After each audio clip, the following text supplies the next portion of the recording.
Hi, everyone. It's the Canes Corner podcast. I am Adam Gold, officially 13 minutes later than I had anticipated. But that's what happens when life intervenes and all sorts of things are going on. Erik Cole is going to join us in just a couple of minutes, and I appreciate him being more on time than, than I am. As we kind of a week or so away out, kind of make sense of what happened, why it happened, and how can Carolina take the step forward that enables them to bridge the gap with the Florida Panthers or the Toronto Maple Leafs or the Tampa Bay Lightning or whoever came out of the Atlantic side. Carolina was certainly very good in the Metro side. And as I said before, I've said this many, many times, I think they would have beaten a perfectly healthy Devils team, and they did beat essentially a perfectly healthy, with one exception. Martin Ferravari wasn't available for the Capitals. I think they would have beaten a healthy Capitals team. And let's also recall that Carolina wasn't completely healthy throughout the playoffs either. It certainly came back to bite them against Florida. But there's something that separates where the Panthers are and where the Hurricanes want to get. So, without further ado, a man who was more punctual than the person who hosts this podcast, the one and only Erik Cole, a Stanley Cup champion, a two-time Stanley Cup finalist, I guess, wearing a Yankee hat. Just my wife's a Red Sox fan. And just took 2 out of 3 from the Yankees. We watched last night. How are you, sir? I'm well. I sport my blackout Whalers cap until the season ends, and then out come the pinstripes. That's fair. So. It's okay. I don't. We would have had a major issue if you had a Cardinals hat on. As a Mets fan, even the Yankees are more acceptable to me than the St. Louis Cardinals. So that's just the way I was raised. I just want to get your thoughts on let's just start big picture on what you saw from the Hurricanes this season, because I was asked a question today. I was doing an interview with a station in Asheville, and they asked, why can't Carolina get over the hump? Why do they always fall apart in the conference finals? And I'm like, wasn't that an accomplishment? Because I guess you can look at it in a lot of different ways, but I really looked at this team. Overachieving isn't the right word, but that's a pretty good end of the season, right? Yeah. I mean, overachieving is close to, you could just say exceeded expectations. Right. That's kind of like the gentler way of saying it. And that's not to say anything negative about who's in the room right now and, who came in. It was based on what left. Right? Like it was based on the offseason moves where, you're losing guys to free agency, and that's the nature of the business. It happens. You see it happen. I've done it. It's how it is right now, in the league, and it's league wide. It's not like the Hurricanes are the only team that has to deal with it. Right. It happens to everybody, but I think as an organization, you should take a lot of pride in the fact that a lot of those players you drafted and you brought in here and you matured them and showed patience, and they've moved on, yes, but it just goes to show how coveted many players on the roster were. Look, there were a bunch of suitors for just about everybody that Carolina lost. I mean, there only had to be one for Guentzel, who ended up in Tampa, but I mean, that's I'm tired of telling the story about that. I wish the organization had handled that better. He'd have been here, then they wouldn't have gone out and gotten Mikko Rantanen, or maybe they would have anyway. To be honest, I don't know. But there were a lot of things would have happened differently in the offseason had Guentzel opted to stay. Seth Jarvis's contract might have looked a lot different right now. I think Jarvis's contract is going to age as well as any contract in the National Hockey League will age. I'm not comparing the player, but I'll just draw this comparison. You know, Brad Marchand's max contract in his career, the highest contract Marchand, who I don't think will eclipse this free agency. Well, maybe there might be a couple of teams that might want to do it. Was 6 If points. he keeps scoring goals, is. I want to talk to you about him in a minute. Yes. But Marchand, like 6.12. That's the guy's going in the Hall of Fame. And he's not made more than that in his career.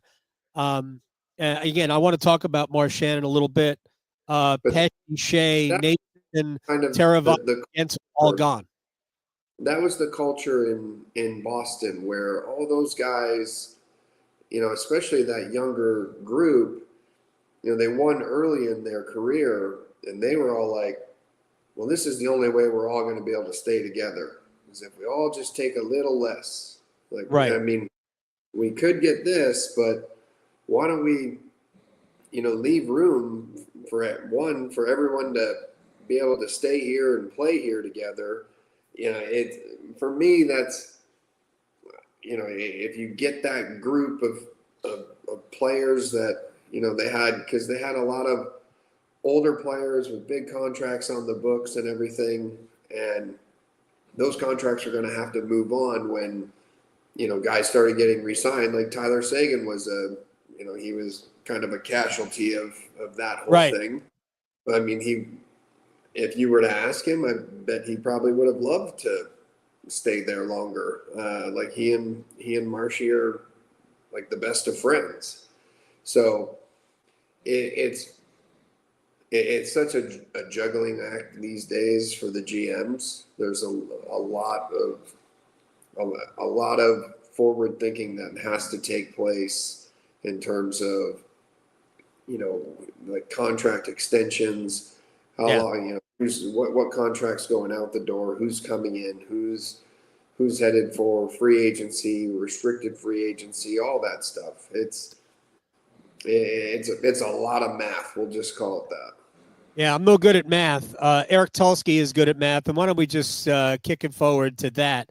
Because I think if you and I did a forensics on why Carolina lost to Florida for the second time in 3 years, and maybe why in other years they had fallen short last year to the Rangers, in 22 to the Rangers, it'll probably boil down to a couple of things. One, Carolina, my opinion, they have to get better at center.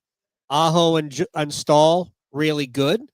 That's a really good start, but they need a third, and it hasn't been good enough from Jesperi Kotkaniemi, and I'm not blaming him. He just hasn't performed. He doesn't have a goal in 30-some-odd career playoff games. It's not like he hasn't had opportunities, because he has. And they just need better at that position. They could use another scorer. And I think this particular team could use another top-flight defenseman to play with Jacob Slavin. But is that how you would see it? And how do you go about fixing that if you're Eric Tulsky? Well, I mean, yeah, I certainly agree with some of the needs. And if you look at, I mean, it hasn't necessarily been one thing. Like it seems like each year it's been a little different, where you know, we got injured goaltending. Yeah. You run into a hot goalie. Boston the one year was just a wagon, and they had a third line that just, yeah. I mean, they had a series for the ages, really. They got Charlie Coiled in Yeah, in that first year. Yeah. And then, you look at the last trip against Florida, and it was, that was kind of Florida's coming out party where they made their first trip to the finals, to Yeah. lose to Vegas.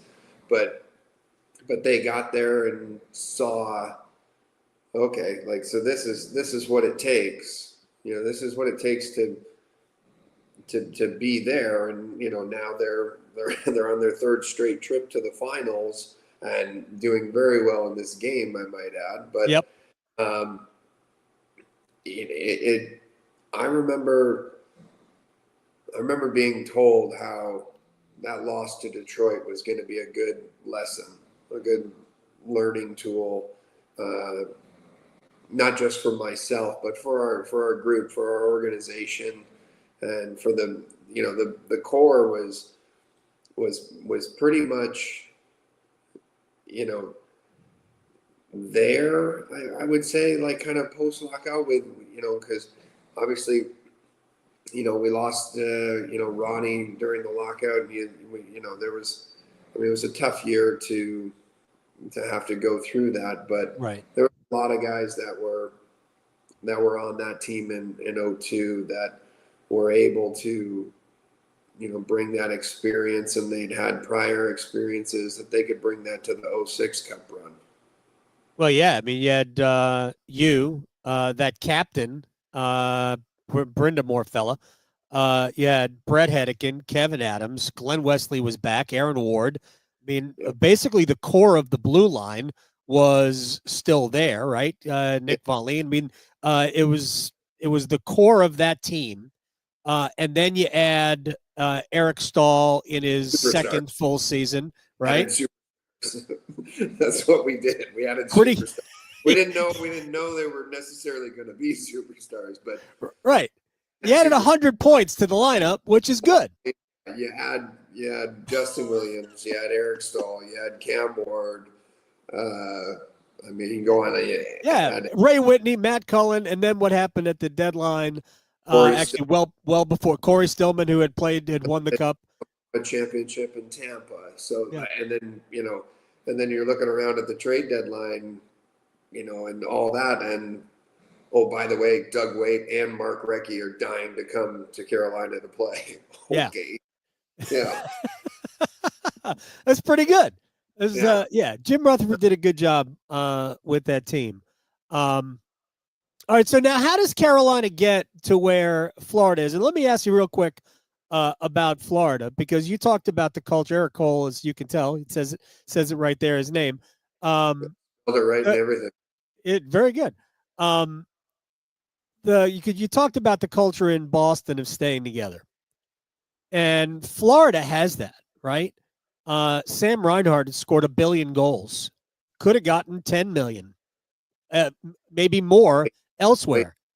At least I think a hair over 8 to stay in Florida. Can Florida keep? They have about 19 million in cap space. Can Florida keep Aaron Ekblad, Sam Bennett, and Brad Marchand for that, for 19 million? What is Ekblad going to get? What would he settle for to stay where he is? Same thing with Bennett, whose career has been otherworldly since coming to Florida. And would Marchand just take what's left after those two guys? Possible. I mean, you could even. I haven't necessarily done a deep dive into like their AHL team and what's coming up the pipeline, so I can't sit there and say, right, they need to keep Ekblad because they don't have a defenseman that's ready. Yeah, my understanding is they don't have much coming up. Maybe they could plug it in or something like that. But I think for Ekblad to stay there, it's definitely at a discounted rate, like probably even more discounted than people would assume or expect. I would be surprised if he did stay. I felt very strongly that the Seth Jones deal kind of made that official as to what his future was with the organization. And you see it. You see it when a guy comes in at the deadline or a little bit before the deadline, and there's another guy does the same thing as him, but he's got an expiring contract and he's maybe a touch older, and it's like, Right. yeah, that guy's probably not going to be back. Like he's probably out the door. So you see that a lot with Brad Marchand. I mean, I don't know. I don't know what the future's going to hold for him. But with how he's playing in this playoffs, and he scored another big goal early tonight. The first minute, scoring the last two in Edmonton. I mean, the guy he's a great player, and he definitely steps up in big moments. I don't know. I think there, to your point about how he played at a discount for a bunch of years in Boston. There's a chance that maybe he does go test the free agency market and see what's out there, because if there's a team that has a chance to win and wants to pay him a little bit of money, like kind of a win-win there. But yeah, I don't see how Sam Bennett leaves that organization. If they do, I'm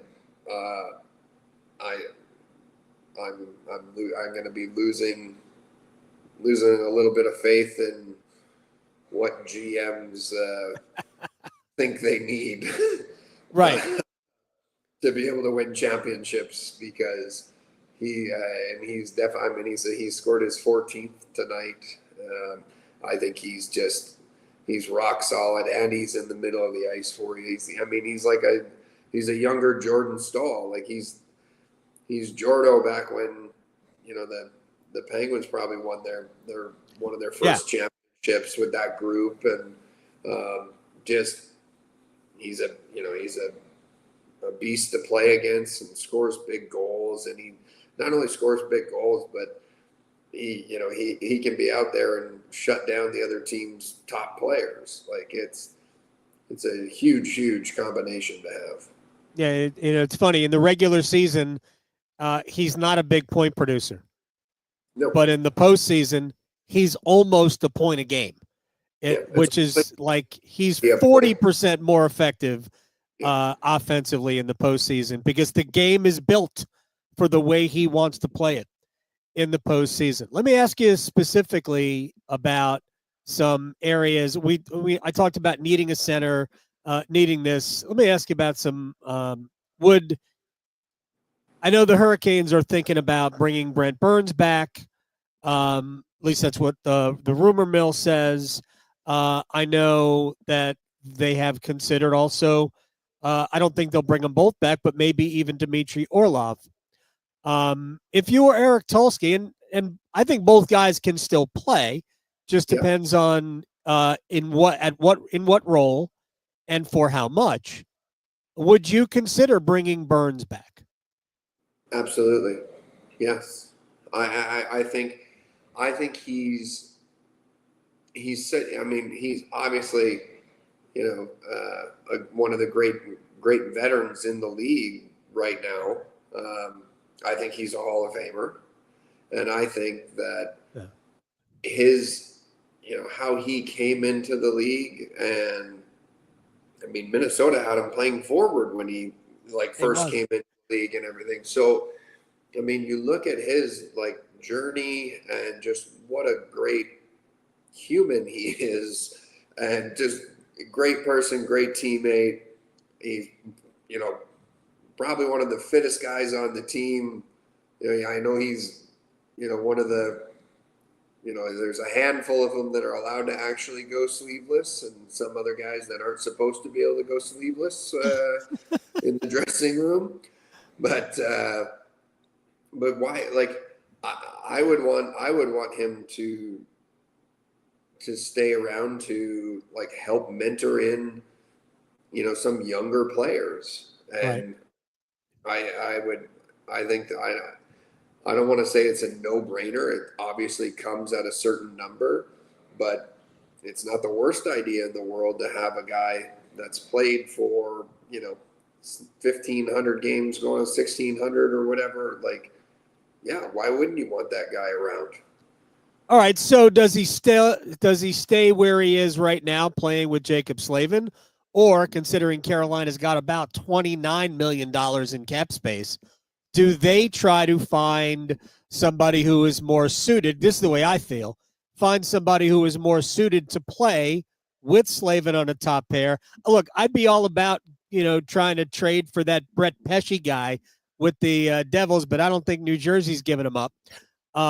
So could you find another somebody else to play with Jacob Slavin? Could you get? I mean, I don't think. I mean, I'd be looking for the younger version of Brent Burns. Like, I would be looking for. Is he playing for the Edmonton Oilers right now? When he went to San Jose, and he just he was so hard to play against. He was so gifted offensively. I'd be looking for a player because Slavin is so good defensively and he's so responsible defensively, and even if he does get caught out of position a little bit, he's able to make up for it. But not to mention, he can handle 2-on-1 situations and make really good reads, and he's got a great stick, and he's very sound defensively. So you could put a high risk, defenseman out there with him that isn't going to expose, too much. Yeah, could you somehow figure out a way to get Evan Bouchard from Edmonton? They've got some contracts coming up. That's not happening. Are you kidding me? Why don't you? Yeah, somebody call Hyman's agent, see if he's interested in leaving Edmonton. Yeah, no. Those guys aren't going anywhere. Those guys will stay there for peanuts to play with McJesus. I think you're absolutely right. But the salary cap does speak, and paying Evan Bouchard, knowing that there is probably a $17 million contract coming next year for McDavid, but there's a lot of money coming off the books. I think Kane is coming off the books. Jeff Skinner, our old friend, will be coming off the books this year. So there is money for Edmonton to spread around, and we know the cap is going up. See, I agree. I'd like to see Brent Burns come back. What people don't want to admit, because they had already made their decisions, so many fans had made their decisions on Burns, is that he ended up, even though the offense wasn't there, and who knows if the offense will ever be there again, because he is 40, that he actually kind of morphed into an incredibly good penalty killer. And maybe that's just the way Carolina plays, and it fits what he does well. But the analytics for Carolina's penalty kill, whether it's 4-on-5 or just in all penalty kill situations, Burns grades out basically the same as Slavin. And it's not like they're always playing together. He's actually been on the ice for fewer goals than Slavin has, no matter how you slice it, whether it's overall or per 60. Burns, and I ran the numbers for the last 3 years, and it's remarkable how good a penalty killer he's become. So, I mean, he's a big man. He's got good reach, takes up a lot of space, and he can be mean in front of the net. He's very strong. Yeah. I've been on the receiving end of some of those forearm shivers. They are no joke. Yeah, they come with a little bit of pop. So I'm not surprised by that at all. I do think, maybe the role changes a little bit or the role shifts a little bit, but I definitely think that,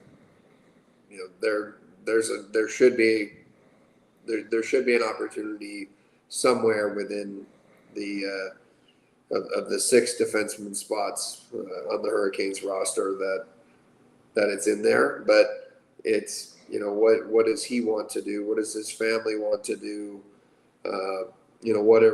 What are the numbers? What's the term? I would assume it's going to be a 1-year thing. Right. Go year to year. I mean, at the end of my career, that's what I wanted to do, was come back here and do just year to year contracts. If we're a playoff team, great. If we're not, ship me out the door. But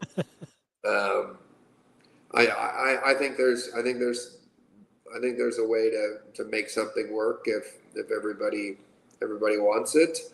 I do agree with you that there is a hole to be filled at the center position, and not that Miss Berry is not a good player. I think it still seems like he's figuring it out a little bit to have that consistency. Yeah. Which I think is one of the toughest things as a professional athlete, to be consistent day in, day out, game in, game out, shift to shift, however you want to describe it. And he hasn't quite gotten there yet. For me, he always leaves me, wanting a little bit more, a little bit extra. He's a big, strong kid. And I think that he has the capability. It's just whether or not he wants to, let it come out. All right. I don't want to keep you too much longer, so let me ask you just this question. Is Carolina too small? Because to me, when I look at them against Florida's big, whether it's Barkov or Tkachuk or Reinhart or Bennett. They're not all big, but Lusterinen, right? Lusterinen, Lundell, there's size there. Verhaeghe's not super big, but scores a lot of goals. If Marchand sticks around, not super big, but, we all know what he is. Evan Rodriguez has got some size. They just seem bigger than Carolina. Does Carolina need to get bigger? I don't necessarily know that they need to get, bigger, just as a group. I feel like one individual could change that perception of the whole needing to get bigger. Even just maturity with that helps, or just kind of mindset of how you compete in the playoffs when you're going head to head against those other guys. I think that where Florida looks big, to me this postseason, it's on that fourth line and it's on the back end. I mean, I think with the exception of Nate Schmidt, they're pretty small, or they're pretty big on the back end. And so that makes up for, a lot of ground on the ice when you've got a bunch of defensemen that all have, a tremendous amount of reach and skating ability. We mentioned Ekblad, but then you get Seth Jones in there. Right. Kulikov's been in the league for a long time. And he's still playing really, really well. And then you get Mikkola out there, got a ton of range as well. I think that's kind of what makes them look big, but then they're guys that are average height play bigger. They play a bigger game. They play a meaner brand of hockey than maybe what their vital stats suggest that they would. Well, maybe that's the word we're looking for. Does Carolina need to play meaner? We talked about this before, where I always played a bit better when I was angry, and it didn't really matter who I got angry at, but just being angrier for some reason led to me playing a little bit meaner. Sometimes I think Peter Laviolette used to just say things to me to like make me mad at him. But I couldn't take it out on him. Right. I went out on the ice and took out frustrations on other players. And so there is maybe a little bit of that where, maybe some guys could play a little bit meaner or, finish some more hits. For me, that's kind of one of the things that I think about, and I look back on our championship that we won. You're sitting there watching the guys out there competing, and every guy throughout the lineup finished hits. Right. If we did nothing else, we finished hits and got back above the puck and reloaded really, really hard. Almost like your life depended on it, kind of thing. So, they've gotten a couple different like tastes of it, but I don't think it's once they get to that. I feel like once they get to that first like cup final, and the whole group, no matter who it consists of, recognizes like just how hard it is, and the sacrifices and the playing injured, and you need good health, you need good fortune, good bounces. It takes a lot to win a championship in this league. There's just no other way to describe it. But when you see it and you experience it, it's a lot easier to go through it the next go round. All right, final thing for you, and I appreciate you, Erik Cole. This team's still close.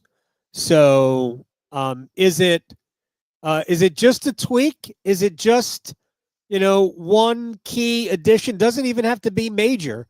Addition or two that gets them closer to Florida, or are they further away than that? No, I don't think it's major. It's not. I don't think it's. I don't think it's a situation where one player is going to make the difference. I think it's going to be probably 1 to 3 players or 2 to 3 players that make the difference, but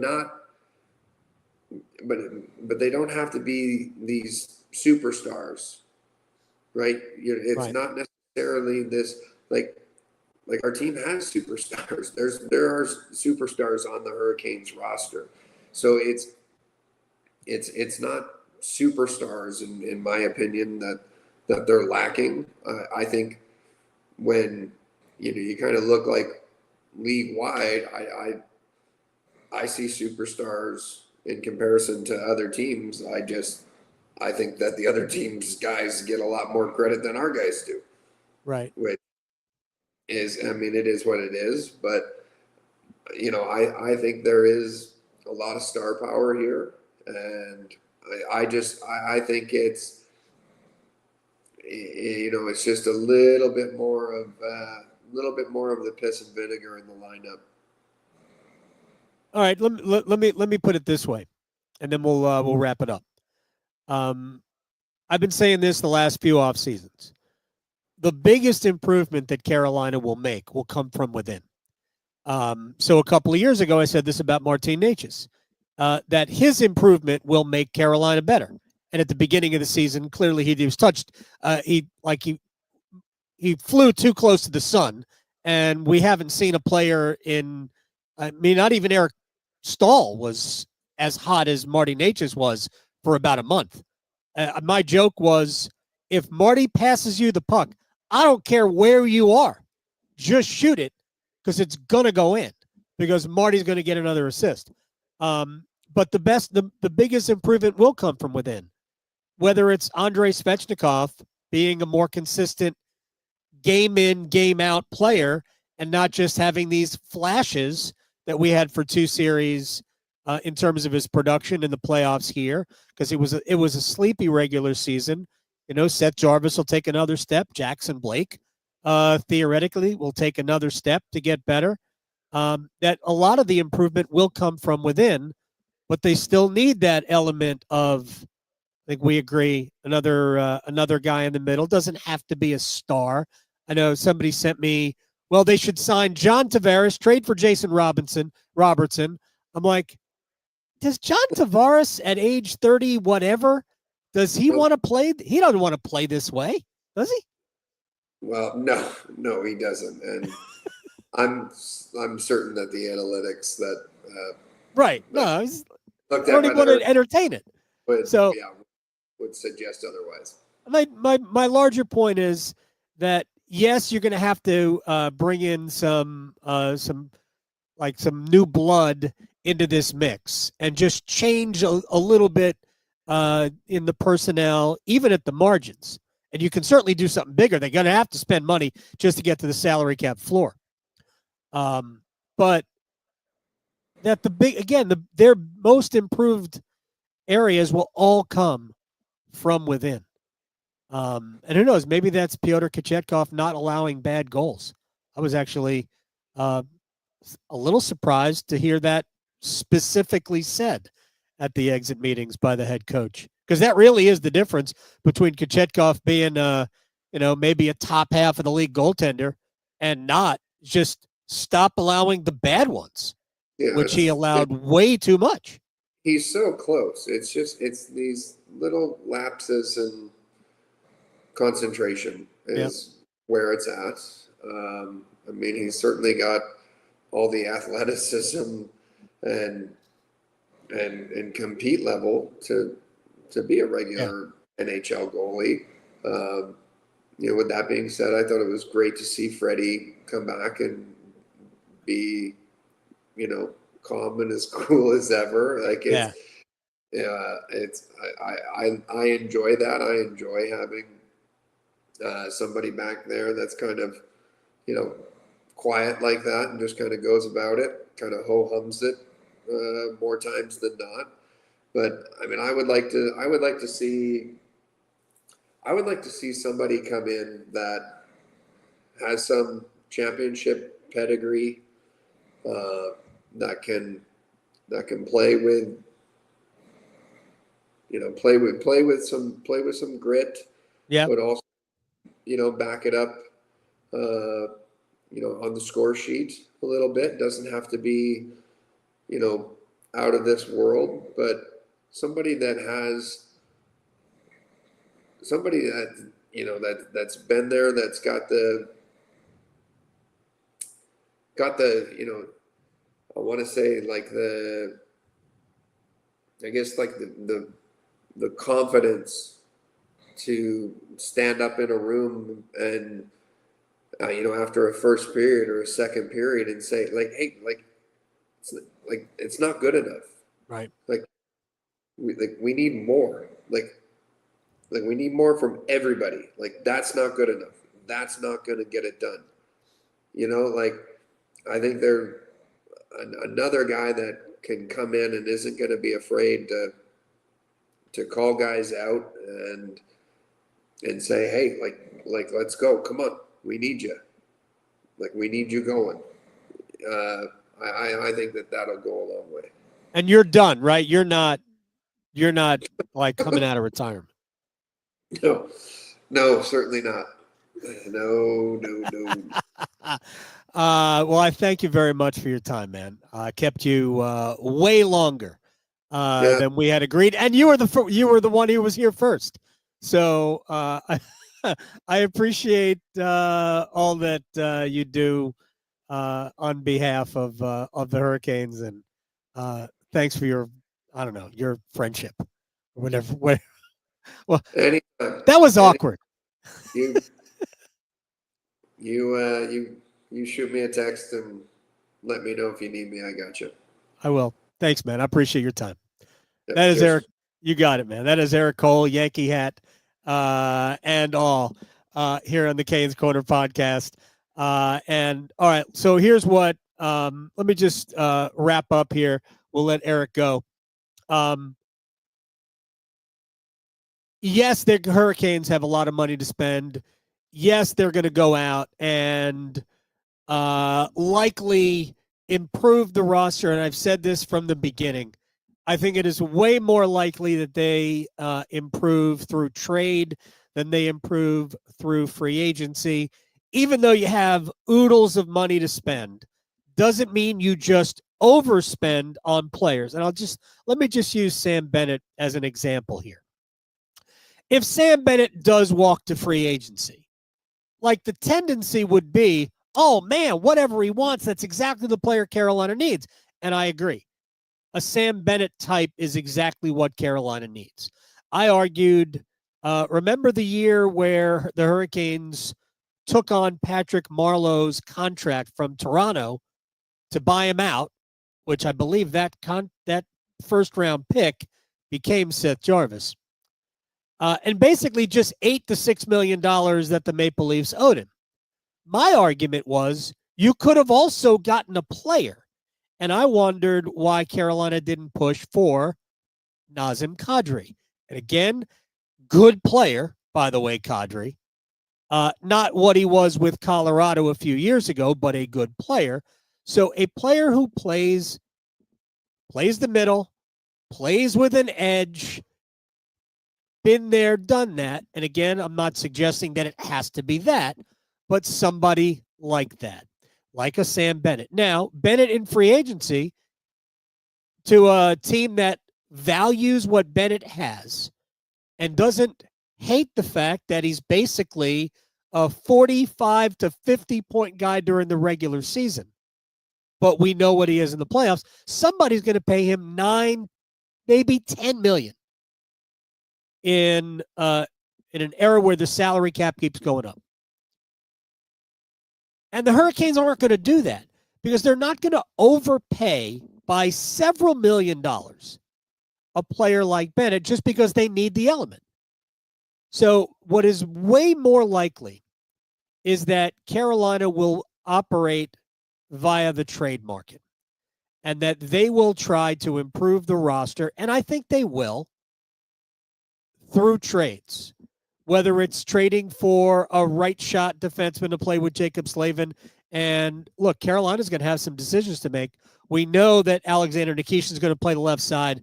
I saw Jalen Chatfield during exit meetings, and he told me that he would have come back had Carolina advanced to the Stanley Cup Finals. Didn't need surgery. It was a hip, not a knee. We had no idea what it was, but actually he was pretty close to coming back at that point. And we have no idea how it's all going to work out, but for the life of me, I can't figure out a better defense partner for Alexander Nikishin than Jalen Chatfield. It allows Nikishin to make a few mistakes, much like Dmitry Orlov did for half a year, because you knew that Jalen Chatfield would cover for him. Ultimately, when Chatfield finally did get back in the lineup. And I think that's what Carolina will do. I think Slavin will play with somebody we don't know yet. Nikishin with Chatfield. And then I'm not sure what's going to happen with Carolina's third pair. If they bring back Brent Burns, to me, that's where he goes. He goes on the right side of the third defensive pairing. But then you've got Sean Walker there. And, I don't think Walker is a healthy extra seventh defenseman type. He definitely belongs on your team, but to me, he's not a top pair right defenseman. And that's where I think Carolina goes out and gets a little bigger, a little younger, a little meaner to play with Jacob Slavin. And Erik Cole talked about Aaron Ekblad not sticking around there. And maybe that's a guy, and I've talked about this, maybe that's a guy Carolina targets. But somebody who can play that spot, right shot, blah, blah, blah. And there are guys around the league, and Eric's right. Evan Bouchard's not going anywhere. He's going to get paid, but he's not going anywhere. I think it's more likely that Edmonton tries to unload Darnell Nurse. I'm not sure if Darnell Nurse is worth the money that Edmonton is paying him now. Carolina would have to absorb most, if not all of that. That's a long contract, and he's not quite the player he used to be. Either way, this was not about getting into the specifics, but I think that Carolina will get a top right-handed defenseman to play with Slavin. If they keep Burns, he drops down to the lineup, and Carolina's got some stuff to think about. Like, I mean, Sean Walker's got a long contract, but who wants Sean Walker to go? I mean, could Carolina play two right shot defensemen on the same pair? Could Walker and Burns play together on a third defensive pairing? There would be worse defensive pairings in the league than Sean Walker and Brent Burns if you decided to move Shane Gostisbehere on. But Gostisbehere is also a good player too. So, I mean, Carolina's got a lot of things to consider, especially if they are going to bring back Brent Burns. So that, but I think they'll add somebody in the middle. I think they'll add somebody on the wing. And I know that we all love our prospects, and you've got Bradley Nadeau scoring a ton of goals in the minor leagues, but also being not defensively sound. And it's going to be difficult for him to get, inserted into the lineup here without the ability to defend. And I know it's not like all of Carolina's players are great defensively. And I think we'll get to training camp if something is not done with Bradley Nadeau, and we're going to get a chance to see him probably in 4 games. We'll see if he scores some goals, see if he makes an impression on the head coach. Maybe he does what Jackson Blake did last year. But it's hard to look at Carolina with and some of these players you have no problem with regardless of their size. Like, we're not sitting around going, man, Aho's no good. He's too small. He's not too small. He's a great player. Seth Jarvis isn't too small. He's a great player. Would you love for him to be 6'1" as opposed to 5'10"? Yeah. I'd love Aho to be 6'3" as opposed to 6 foot. I'd love Jackson Blake to be 6'2" as opposed to 5'11". But those are also not tiny players. Look, Logan Stankoven he ain't big, but I don't think there's anybody that questions whether or not he's good enough. So, but Carolina's got a lot of the same. So if your wings are Jarvis and Blake and Stankoven, you probably don't want another small wing to play in your top 6. So that's where, like, if Carolina is going to go elsewhere and try to get bigger, it might end up being a wing, maybe a wing and a center. But again, these things are not going to come through free agency, I don't think. I think they're going to come through the trade market. I also wouldn't be completely blindsided if Carolina did upgrade goaltending. And in that case, it would probably mean a trade of Pyotr Kochetkov. They're not going to keep 3 goalies. And Kochetkov would never, ever clear waivers. So Anderson is part of this mix. And maybe the 3rd year of this contract will be the charm for Kochetkov, who maybe can get rid of the bad goals. But, so let me just go back and I'll wrap this up here. The question I was asked in this interview, why do they keep falling apart in the conference finals? And it's not about whether or not you overachieve or you exceed You're a regular season team or things like that. I'll just put it this way. If you were playing fantasy hockey, right? A lot of people play online. You play fantasy hockey. In a draft, when is the first Hurricane coming off the board? It's really what they lack. And Carolina, beats you with the way they play and their depth. So what do they lack? They lack firepower. Jarvis is a great player. He hasn't hit, the 80-point mark yet. He will one day. Aho needs to be a little bit, he did not have a great offensive year. Andre needs to be a little bit better. But the truth of the matter is that in a draft, Aho's probably the first player off the board. And he might be, I don't know, the 40th player in the NHL taken. Like, remember, if you're playing fantasy hockey and points are the rule, it might be the 40th selection. You might not be drafting Aho if you have 12 teams in your league. You might not be drafting the first Hurricane until the 4th round of that draft. And that's really where they lack. They lack the firepower. Yeah, they lack some size. They lack some mean. And you can argue that they lack a goalie.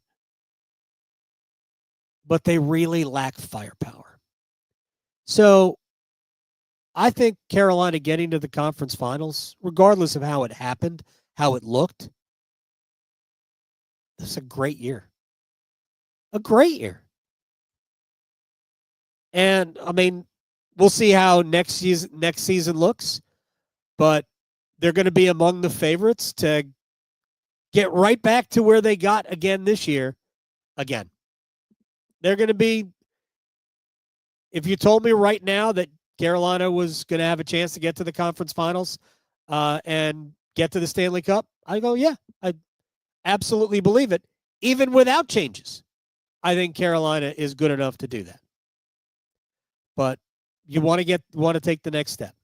So they're going to have to find goals, and they're going to have to find just a little bit of attitude. Those two things will carry them a long way.